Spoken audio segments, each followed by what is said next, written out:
Is he sure about this? George Papadopoulos got off relatively easy in Robert Mueller's special counsel probe into Russian collusion, or at least that's how it seemed. He pled guilty to lying to investigators and ended up serving only a single day in jail. This morning, however, the former Trump campaign advisor tells Fox and Friends that he now has information about government and prosecutorial misconduct profound enough that he's willing to fight back. Papadopoulos alleges that the conversation between himself and former Ambassador Alexander Downer, the one that got the FBI interested in him in the first place, was a setup. His previous company set up a meeting with Joseph Mifsud in Italy for reasons unknown to Papadopoulos at the time. Mifsud dropped some intel about Hillary Clinton's emails on him during the meeting without prompting, Papadopoulos claims, and then Downer asked him about the emails out of the blue a week later. When Papadopoulos found out recently that his old company was a Western intelligence front, he tells Brian Kilmeade, the pieces all fell into place. Now Papadopoulos wants a do-over on his plea agreement,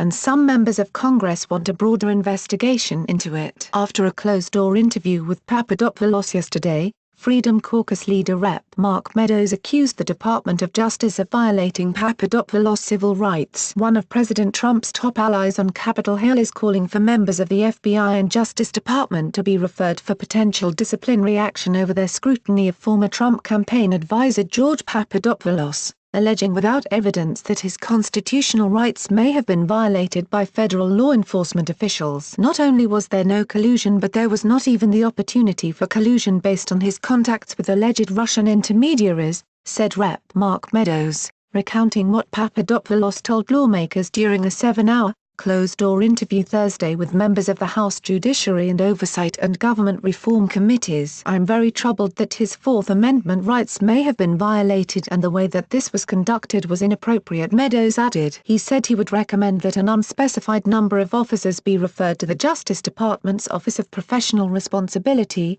though he declined to identify them. But wait a minute, wasn't Papadopoulos required to allocute to his crimes during the guilty plea? CNN's Jim Shooter reminded people of his admission in court. How do we square what Papadopoulos is saying now with what he said then? It's not all that tough. He may well have lied to investigators, but that doesn't change or justify investigatory misconduct and vice versa, for that matter. It's the fruit of the poison tree argument, which holds that prosecutorial misconduct creates an injustice which negates prosecution. That depends on the misconduct involved, but assuming that Papadopoulos is telling the truth now about being set up, a prosecution for a process crime looks very weak. That's still a very large if, though. It would take a lot of effort to reverse a guilty plea and the deal Papadopoulos got, an effort with considerable risk if it turns out that there wasn't any misconduct at all. He could end up spending a lot more than 1 day in prison if Papadopoulos can't substantiate his allegations here. Thanks Ed Morrissey for help with this report. Thanks for watching. What did you think of this video? Let us know in the comments section below. You can also subscribe for more videos like these in your inbox. Now if you are seeking the latest trends in fashion,